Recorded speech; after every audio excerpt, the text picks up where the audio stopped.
Şimdi çok yeni bir formata başlıyoruz. YouTube'da olacak. Otelciye sor. Biz deneyim yaşıyoruz biliyorsun. Geziyoruz, anlatıyoruz. Yaşadığımız deneyimleri misafirlerin anlayabileceği bir dilde, onların dilinde aktarıyoruz. Aslında bir dekoder görevi görüyoruz. Bir de işin arka tarafı var. Yani bu misafirin burada yaşadığı deneyimin aslında çok büyük bir organizasyon neticesinde olduğunu biz biliyoruz. Siz de bunların mimarlarından bir tanesiniz. Grupta özellikle Kirman Premium grubunda satış tarafında belki yönetici olsanız da operasyonun, otelciliğin her noktasında bilgi sahibisiniz. Bunu ben çok iyi biliyorum. Kirman grubu, daha doğrusu Kirman Premium grubuyla alakalı ilk sorum. Neden Premium ya da nereden çıktı bu fikir? Neden olmasın diye başlayabiliriz aslında. Şimdi Kirman Premium bir çatı marka. Premium genel olarak insanların hani sadece isimde kaldığı ama hizmete dönmediği noktada bir boşluğu tamamlayan bir kelime olarak algılanmaması gerekiyor. Premium tamamen deneyim, tecrübenin misafir tarafında beklentilerin karşılığı olarak ortaya çıkan bir tecrübenin eseri. Yani daha iyi hizmet verme iddiası diyebilir miyiz? Daha iyisi belki çok hafif kalabilir. Çünkü 2021'den bugüne kadar uzanan Signature'la beraber hikayesi olan, yaşanmışlıkları olan tecrübelerin aslında emsali olmayan, muadili olmayan dersek daha doğru olur. Çünkü konsept içerisinde çok ciddi maddeler var. Biz bu maddeleri belirlerken misafirlerin bize geri dönüşleri, onlardan aldığımız feedbackler. Çünkü yatırımcı sadece yatırım yapar diye bakar insanlar. Hayır, aslında böyle değil. Bina tek başına bir anlam ifade etmez. İçini doldurabileceğiniz tecrübeleri, ihtiyaçları doğru belirlerseniz, analizi yaptıktan sonra ortaya çıkan konseptin ismidir aslında Premium. Peki Kirman Premium grubunun, markasının anayasası mı var? Anayasasının aslında bir maddesi diyelim. Çünkü bu hikaye bu sene Premium. Seneye belki çok başka bir hikaye daha ortaya çıkabilir. Ama çatımız Premium. Yani kolonlarımız vardı, duvarlarımız vardı. Çok şık bir çatı olması gerekiyordu. Premium her şeyin üstünü kapatıyor. Yani bu misafirin hangi portföyde ya da profilde olduğunun önemi yok. Bir misafirin neden gideyim değil, neden gitmeyeyim ki sorusunu sorması gerektiği bir hali. Premium aslında bu noktada bir nokta. Peki ürünlerinizin çok keskin segment ayrışımı var mı? Marka altında, yani çatı altında bizim 5 markamız var. Şimdi önceden misafirlerimiz belki takip edenler belki bunu daha iyi bilirler ama Kirman Arikan'la diyorduk ya da Kirman Leodikya diyorduk ya da Sidera vesaire. Evet, isimler de değişti. Evet, bu yıl Arikan'dayım, Leodikya, Sidera, Sidamarin, Kalipus. 5 markanın ismini Premium'un önüne aldık. Neden? Her tesis ayrı bir marka. Yani Kirman Premium grubu içerisinde hepsi alt bir marka. Biz istedik ki her marka kendi önceliğiyle ortaya çıksın. Çünkü neden? Çünkü her tesisin bir yaşanmışlığı var. Ruhu var. Her tesisin bir ruhu var. Her tesisin bir dinamiği var. Yani çocuklu bir misafirin yaşadığı dinamik Arikan'da da çok sağlıklı olabilir. Balayı ise Sidamarin'le konaklaması gerekiyor. Yani çünkü bunların hepsini tek bir otelde verme şansınız çok zor. Biz aslında bir menü gibi düşünün. Hani restorana gidersiniz, garson size bir menü getirir. Et de vardır, balık da vardır, tavuk da vardır. Ama şu da var. Sizin tesisler kalite, hizmet ve ürün anlamında her ne kadar ruhlarıyla belki rekabet etseler de bu anlamda herhangi bir kalite farkı yok. Çünkü artık rekabet edecek kimse kalmadığı için, kendi içimizde rekabet etmek zorunda kaldığımız için haklı olarak da özel bir açık da bulamıyoruz. Yani tamamlamamız gereken bir nokta olmadığı için ismi artık Premium. Yani açık vardı, Premium koyduk diye bir şey söz konusu değil. Ben şimdi şöyle samimi söyleyeyim. 5 tesisi de gördükten sonra bu markanın bölgesinde ya da çevresinde rakipleri kim olabilir? Çok bulamadım ben mesela. Yani bu şunu diyebilir miyiz gerçekten? Kendi segmentini yarattı. Evet, kendi segmentini yarattı ve çünkü şöyle ürün olarak hizmet anlamında baktığımızda rakipleri ya da rakip olarak görebilecekleri hiçbir yerde tutmuyor. Ne fiyatta tutuyor, ne fiyat rekabetinde tutuyor, ne ürün rekabetinde tutuyor, tutmuyor. Evet. Yani hepsini bir araya getirdiğimizde çok farklı bir ürün ortaya çıkıyor. Biz ürünlerin mukayese edilen bir otel olmaktan çıkarmak istedik. Peki Çünkü sadece misafir şunu istesin. Misafir tatile gidiyorum değil, Kirman'a gidiyorum ya da Kirman Premium'da konaklamaya gidiyorum. Aslında bizim söyletmek istediğimiz, yaşatmak istediğimiz hikayeler var. Peki bu hikayeyi misafire anlatabildiniz mi? Bunu hissediyor musunuz, görüyor musunuz? Misafir bunu okudu mu? Misafir artık hissetmeye başladı, yaşamaya başladı. 1 Nisan'da kapıları açtık. Özellikle kış döneminde, Eylül, Ekim, Kasım, Aralık döneminde hem yurt içinde hem de yurt dışında çok ciddi bir seyahat programı yaptık. Ve anlattığımız her maddede şunun altını çizdik. Biz size tatilde bir hizmet vaat ediyoruz. Doğru hizmeti, doğru fiyat performansla sunabiliyoruz. Çünkü artık tüketici her yıl 3-4 kez seyahate çıkma şansına sahip. Çünkü hem izin hem de Türkiye'deki konjektürel ekonomik yapının da verdiği gerçeklik söz konusu ve tesislerinde yatırım maliyetleri göz önünde bulunduğunda biz bu sene şunu anlattık. Biz size tadını sonuna kadar yaşayacağınız ve devamlılık esasının kendi içinde döneceği bir markayla, bir hizmetle geldik. Yani bir misafir hep şunu sordu bize. Ya daha ne olabilir ki? Yani hiçbir soruyu şöyle almadık seyahatlerimizde. Şu da var mı? Ya da şurada şu var, sizde var mı? Biz hep şunu anlattık. Bizde var ama şaşırmayın. Biz anlatmaya başlamadan önce arkadaşlar anlatacaklarımızı lütfen şaşırmayın diye başladık. Peki rekabeti neye göre yapıyorsunuz? Baktığımızda fiyat diyemiyoruz, ürün hiç diyemiyoruz. Çünkü siz orayı birazcık zaten olması gereken neyse biz onu yapıyoruz şeklinde tamamlıyorsunuz. Yani hizmetse hizmet, işte ürünse ürün. Daha çok misafirin gözünde işte şişe bira veriyor mu yoksa işte çok premium bir viski var mı falan, bunların hepsi zaten sizde var. Evet, hepsi var. İyi fiyat da var. Evet, o da var. Peki nasıl oluyor? Neyle rekabet ediyorsunuz? Bu ikisiyle de ön plandasınız. Şimdi bir başarıyı sağlamak için illa bir rekabet etmek gerekmiyor. Mevcut misafirimizin kendi memnuniyetini yeni gelecek olan ve hayatında gerçekten tatil nasıl bir şeydi diye yaşayarak ve unutulmaz kılacak bir tecrübe. Çünkü rekabet dediğiniz şey sizden daha iyisi vardır ama yetişmeye çalışırsınız. Biz çok daha iyisini ya da çok daha kötüsünü mukayese etmiyoruz.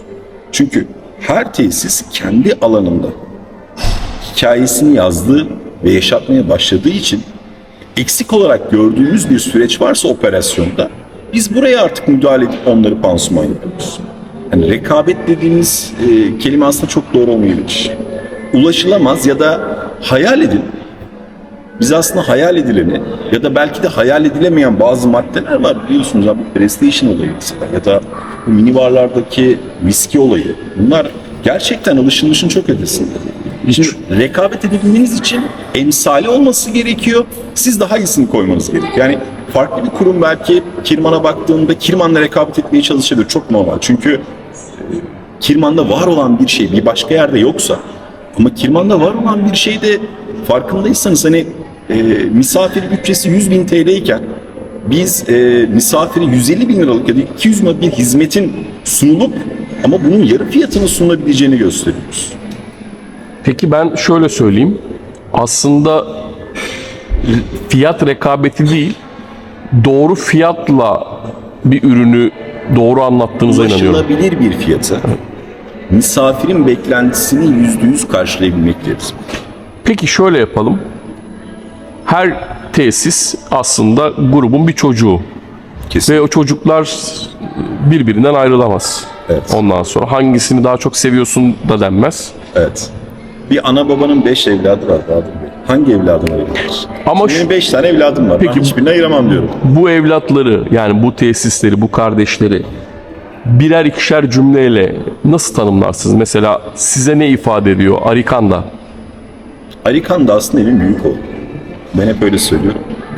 Çünkü Arikan'da bizim daha önceki yıllarda hikayesine inandığımız, hikayesini yaşadığımız tüm tecrübelerin başladığı nokta. Yani bu Premium'un da aslında pilot oteli orası. Yani Arikan'da ile Leodike'de başlar. Tamamen doğudan batıya doğru bir fiziki yapısı var bunun.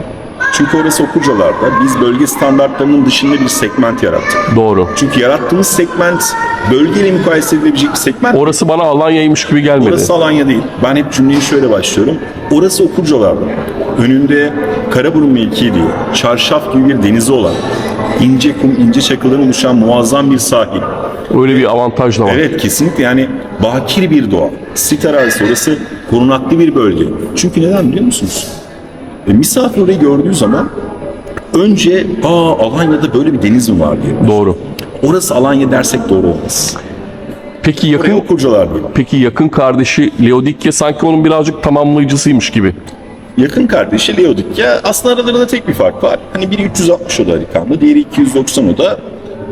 İkisi de aynı konsepti kullanıyor ama tabii Leodikya daha dikey bir mimariye sahip. Yani misafir aslında bu balayı ve yetişkin misafir biraz daha yakın duruyor kendisine. Çünkü ne kadar çocuk olursa olsun tesislerde bu sesi zaten hissediliyor.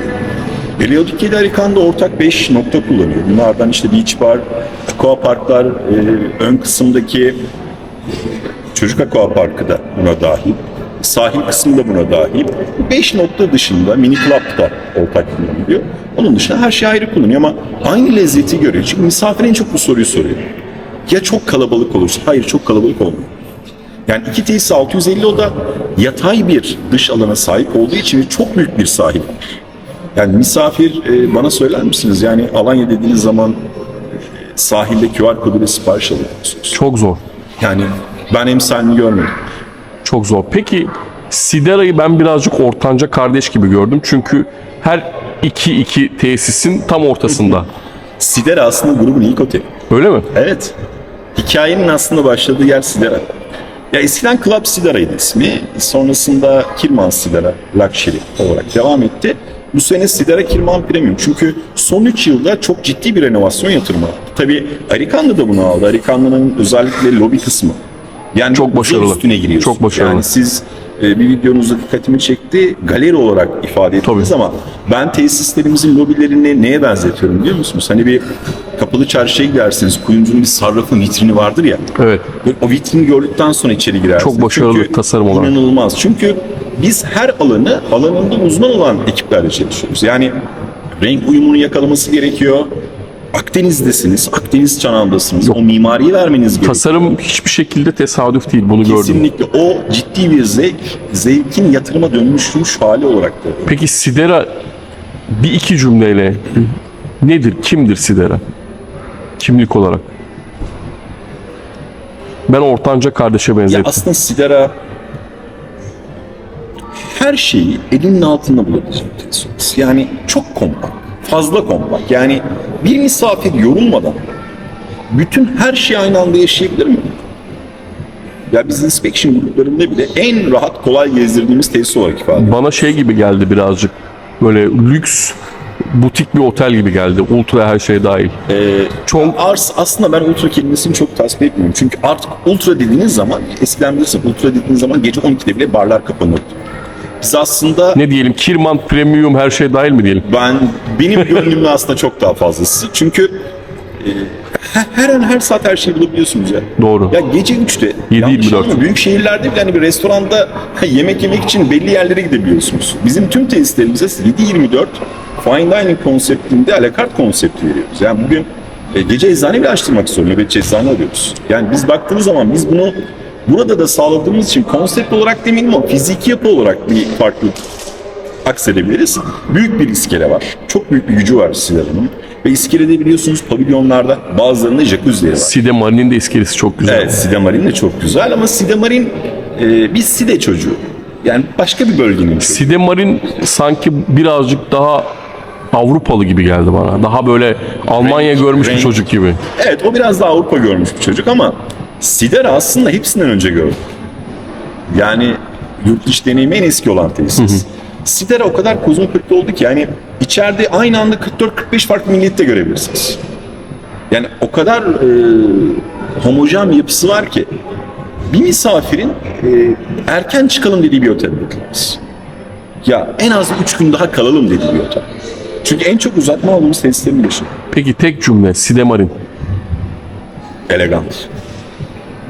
Ama bu tabii Ben sahilini çok diğer çocuklarımıza haksızlık eder. Ama ben sahilini çok beğendim. Yapısal olarak Ya İncekum, Sidem bölgesi, Kumköy bölgesi altın sarısı bir kum. Gerçekten öyle. Yani bu doğa biliyorsunuz, doğa birçok mimariyi güzelleştirir. Yani doğasıyla öne çıkan. Çok büyük bir iskele. Ön tarafta 2 tane restoranımız var, gördünüz mü? çok iyi. Yani orası bir beach restoranı. Ben Beach restoran için çok fazla. Yani kişiye özel sunumlar var. Ben şeyde çok etkilendim. Yani normalde beachler, özellikle Side'de denize de belli bir mesafede yaklaşmak gerekiyor. Buradaki kural, kanun vesaire gereği.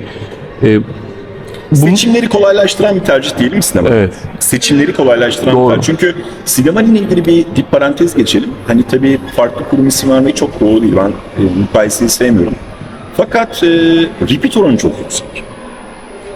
Hani balayına gelen bir misafir ertesi sene çocuklu olarak gelebiliyor. Ya da çocuklu gelen misafir ikinci, üçüncü arkadaş grubuyla da gelebiliyor. Böyle bir harmonisi var oranın. Yani çok, ben tesisleri aslında şuna benzetiyorum. Hani mozaiği ayırabilirsiniz. İşte kilimi ayırabilirsiniz. Ama aşureyi ayıramazsınız değil mi? Ben tesisleri aşureye benzetiyorum. Hani bölünmez bir parça gibi aslında bütünlüğü.